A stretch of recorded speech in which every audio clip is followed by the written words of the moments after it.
Hi friends, ಎಲ್ಲರಿಗೂ ನಮಸ್ಕಾರ. Welcome to ಅಮ್ಮನ ಕೈ ಅಡುಗೆ. ಎಲ್ಲರೂ ಚಿತ್ರಾನ್ನ, ಹುಳಿಯನ್ನ, ಬಾತ್ ಈ ರೀತಿ ಹಲವಾರು ರೈಸ್ ಐಟಮ್ ಇಷ್ಟಪಡ್ತಾರೆ. ಆದರೆ ಈ ದಿನ ನಾವು ಡಿಫ್ರೆಂಟಾಗಿ ಕ್ಯಾಬೇಜ್ ರೈಸ್ ಮಾಡೋದು ಹೇಗೆ ಎಂದು ತಿಳಿಯೋಣ.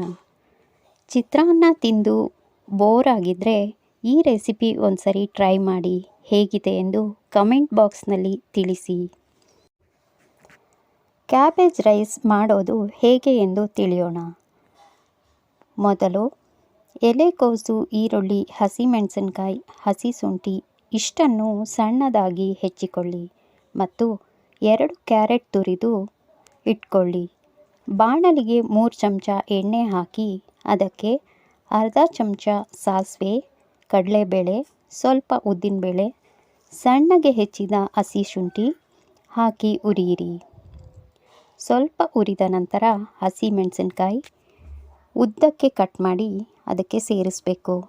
ಅದು ಸ್ವಲ್ಪ ಬಾಡಿಸಿದ ನಂತರ ಈರುಳ್ಳಿ, ಕರಿಬೇವು, ಉಪ್ಪು, ಅರಿಶಿನ ಹಾಗೂ ಹೆಚ್ಚಿದ ಎಲೆಕೋಸು ಹಾಕಿ ಸ್ವಲ್ಪ ಬೇಯಿಸಬೇಕು. ನಂತರ ತುರಿದ ಕ್ಯಾರೆಟ್ ಹಾಗೂ ಟೊಮೊಟೊ ಹಾಕಿ ಬೇಯಿಸಿ.